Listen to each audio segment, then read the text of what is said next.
day, viewers. You're welcome to my channel. This is Chemistry Hangout. If you are new to this channel, please click on the subscribe button so that you'll be part of this family. And if you're already a subscriber, I want to say you're part of the family. Welcome once again. Very quickly today, I did a video for the G.C.E student, people writing 2023 G.C.E alternative to practical. I explained a lot of things between G.C.E and WAEC. If you have not seen that video, go and watch that video. And I promised in that video that I'm going to bring another, a prototype, another type of question, how G.C.E can actually twist the question, because I explained a lot of things in the first video. So if you are writing G.C.E or you're a secondary school student, you're preparing for WAEC, all this thing is going to help you. Very, very important. No knowledge is actually wasted. So you will need them sometime and someday. So if you are writing G.C.E specifically and you have not seen the first video, this might be a bit confusing. Okay, so try and see the first video so that you can, you can be kept abreast of how this will be solved. So I said in that video that I'm going to bring another type of question so that we can see, even if they twist it that way, we are sure that we are going to be answering number one. Don't forget, the number one question is going to be your volumetric analysis. The number two question is going to be your qualitative analysis. And the number three question is a general chemistry question. So we are still dealing with number one question. So I've dropped one video already. Go and watch that. And today, I am bringing another type of question so that we can see if they go that way, we will not be stranded in the examination. So stay with me as we do another wonderful, calculations to tell you chemistry is actually fun. So stay with me as we see how the question can look like if you're writing G.C.E. So let's go. Let's see what we have for you guys for today. So the table below, you can see there's a table now. If you check the first video, there was no table. It was just like a word. And I told you all the information that you need are actually in the question. I explained a lot of things, but now we are seeing a table. So the question can come like this. You can be having a table like this. And the table is saying, the table below shows the result of the redox titration of 25 centimeter cube of 0.0025 mole per dm cube of ethane dioxide acid acidified with 2.0 mole per dm cube of H2SO4 and KMnO4 solution. What are they trying to say? Please get the question well.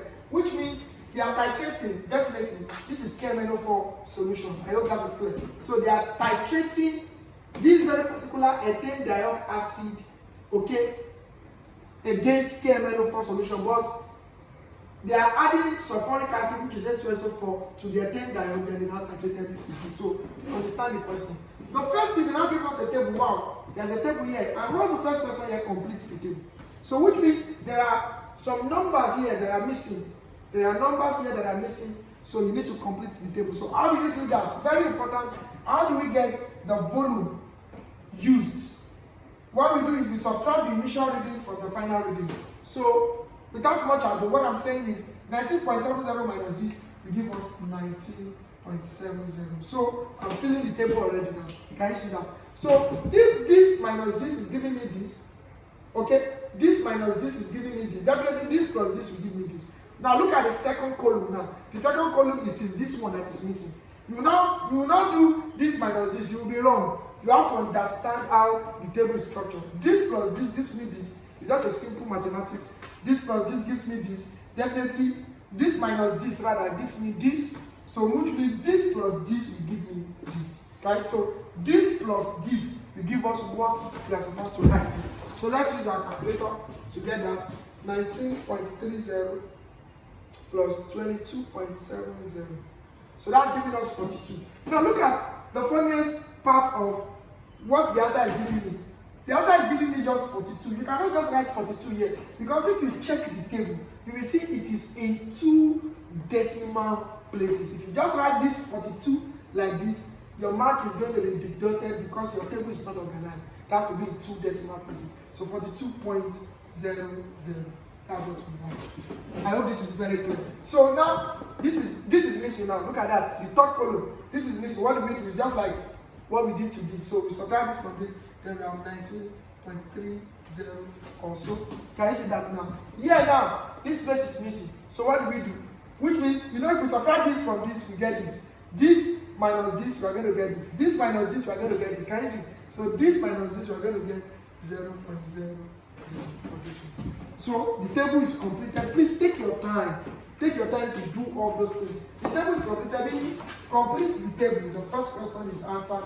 From there, the second, the now say calculate the average volume of acid of KMNO4 used. Now, please listen. If you have not completed the table very well, you are not going to get this. That's why you have to be very, very careful, because your first answer actually determines whether you are going to get that question or you are not going to get it at all. Immediately you have completed the table wrongly, it means everything you are going to be solving for number one will be wrong. So please take your time to read the question, know what they ask you to do. Is it the first type I've given, or is this type they are giving you, or they are still trying to twist the question? Read the question very well. I have always said that. I am not saying this is the exact thing you'll be saying in the exam. I've always said that. But if you can follow the teachings on this channel, 80% of what you need to do excellently well in the exam will be taught here. So please pay attention to the question. Read the questions very, very well. So now they said calculate the average volume of acid used. How do we calculate average volume? Look at this. This is the rough. If you look at the readings of the rough, it's far than the other three values. Can you see? This is 19.30, 19.30, 19.40, 19.70. So I'm not going to use the rough because it's actually far from the rest. So I can pick this three. So I can say 2 now. I've answered this. I've answered this already. I've answered this. I've filled it. Calculate the average volume of KMNO4 used. So I can say average volume of KMNO4 used is now equal to, I'm taking the 3, and I've told you the reason why I'm taking the 3, because they are closer. Okay, they are closer. 40 divided by 3. So the average volume equals to, let's see that now, 19.30 plus 19.30 plus 19.40 divided by 3. So we have 19.33 centimeters. I hope this is very clear. Very, very clear. Okay, then I said from your results, calculate B Roman figure 1. From your results, calculate B Roman figure 1. From your result, calculate amount of C2042 minus C2042 minus in 25 centimeter cube of B. Come back to the question. You know the reason why they are now representing it in iron? Because you know it's a redox titration. So that's the reason why, because ethane diionic acid is actually written like this. You know, this ethane diionic acid. Okay? So, which is still the same thing as this in the ionic form. So they're writing it in the ionic form. So it's still the same. So it's still the same with this. That's why if you check the equation of the reaction, you can see. So they're writing it in the ionic form because it's redox. So it's still the same thing. And if you don't understand redox reaction, there's a video on the channel that I've taught explicitly from beginning to the end what redox equations are, how to balance it, how to identify a lot of things. So you can check the channel too. You have all those videos there. You have them there. So amount.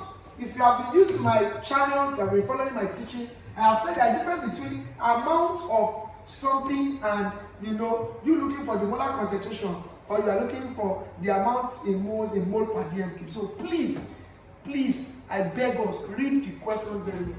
So the amount, how do you calculate amount? The amount of C2042 minus. Amount is concentration times volume. I've given this formula severally over 1000. And I've told you that ideally the amount, the formula should be concentration times volume. Okay, but because this very particular amount is in centimeter cube, that's why I'm dividing by 1000. I've done a lot of this explanation on the channel. If this is in dm cube now, I'm not going to divide by 1000 again. But because it's in centimeter cube, and I know that 1 dm cube, I know 1 dm cube is equal to 1000 centimeter cube. You can see. So that's the reason why I'm dividing. So the amount, now let's see what the amount of C2042 minus. So what is the concentration? Is the concentration given? Let's check the question. Yes. You can see the concentration is given in the question 0.0025 times is the volume given, definitely 25 centimeter cube. If it is not indicated here, it is indicated here also 25 centimeter cube. So 25 over 1000.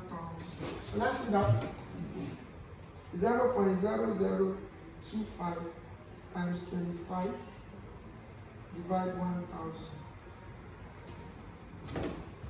So that's giving us the amount of C2042 minus is equal to 0.0000. Then we have 625 moles. This is the first answer. So that's the amount of the oxalic ion used in that very particular titration. The second one now.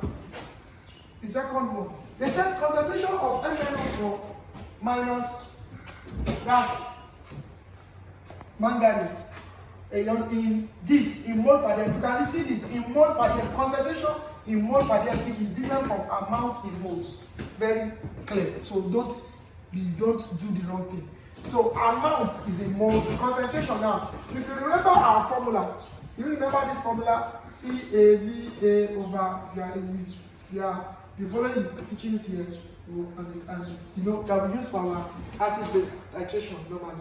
But because this is a redox titration, okay? This is a redox titration because you know we always say our CA is for concentration of acid, but this is not an acid-base titration. This is a redox titration. So we are just going to modify this formula. Still same thing, but just modify it. So I can say using, I will explain. I can say COA, then I will have VOA over CRA, VRA, then NOA over NRA. The reason is because this is not an acid-based titration, okay? This is not an acid-based titration, it's a redox titration. So anywhere you are seeing me, you know, doing OA. OA actually means oxidizing agent. Can you see that? So anywhere you see me doing RA means reducing agents. I hope that is clear.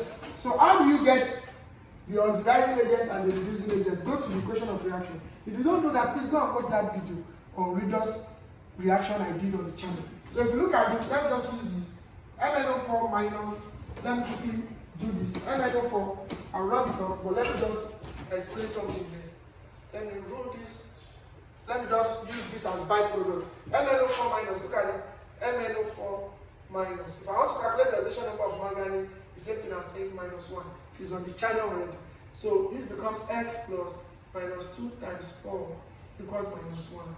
X minus 8 equals -1 because plus times minus will give you minus, 2 times 4 will give you 8. Then we have -1. Can you see that? So x becomes -1 plus 8. When the 8 crosses equality sign, it becomes plus. So x minus 1 plus 8, that will give me plus 7. Can you see? So which means the oxidation number of manganese here is plus 7. And the oxidation of manganese here is plus 2. Can you see? From plus 7 to plus 2, what's happening? The oxidation number is reducing.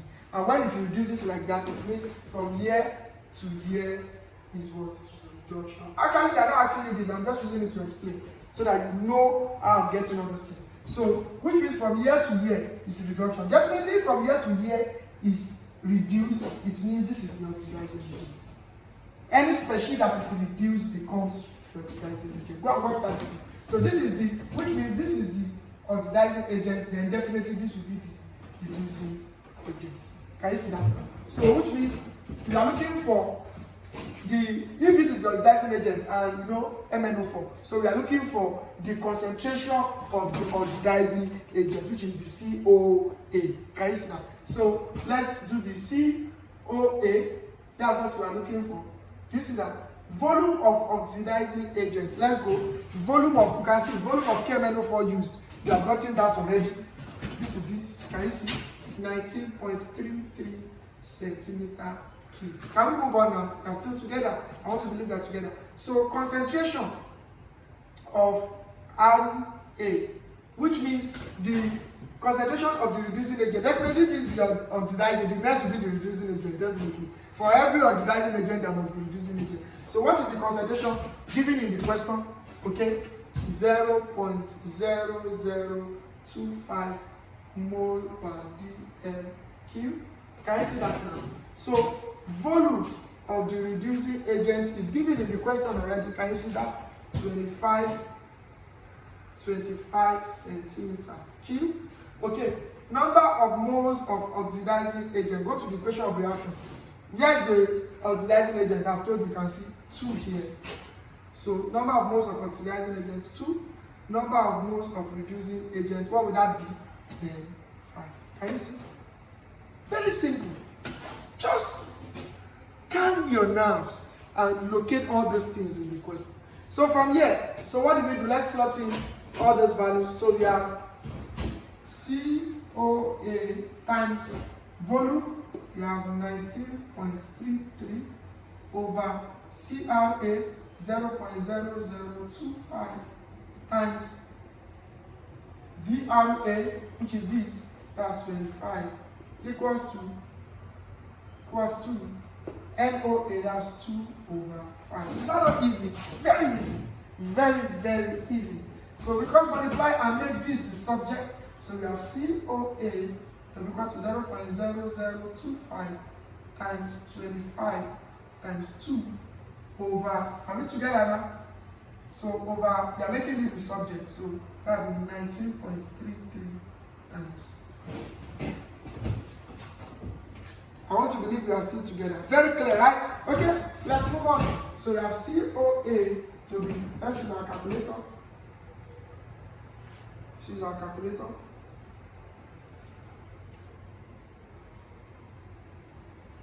(0.0025) times 25 times 2. That's giving us 0.125 over our 19.33 times 5. That's giving us 96.65. So our COA, that's concentration of oxidizing agent, let's see, 0.125 divide 96.65. That's giving us 0.00, that's a 1, 2, approximately 9 mole per dm³. So therefore, the concentration, I can write this up, let me write this up, you need to write it. You can just the video backward and just write this if you need to write. So, which means the concentration of NNO4 minus is equal to what? 0.00129 mole per dm³. I want to believe we are together. Please, just go about the questions step by step, so you will be able to actually answer it. The next one, they said 3. They said concentration of MnO4 minus in gram per dm³. Gram per dm³ meaning mass. So, and we know that our mole, we know this formula, our mole is equal to our mass over molar mass. Okay, let's see if all these parameters are here. The mole, we have it already. Can you see? What are we looking for? The mass. The molar mass is given already because you can say KMnO4, they are giving us. So they are even nice. The examiners are nice. They are giving us the molar mass of this already. So we can just say the mass, right, is equal to what? Mole times molar mass. So from there, the mass becomes, what is the mole? 0.00129 times the molar mass 158. So let's multiply that times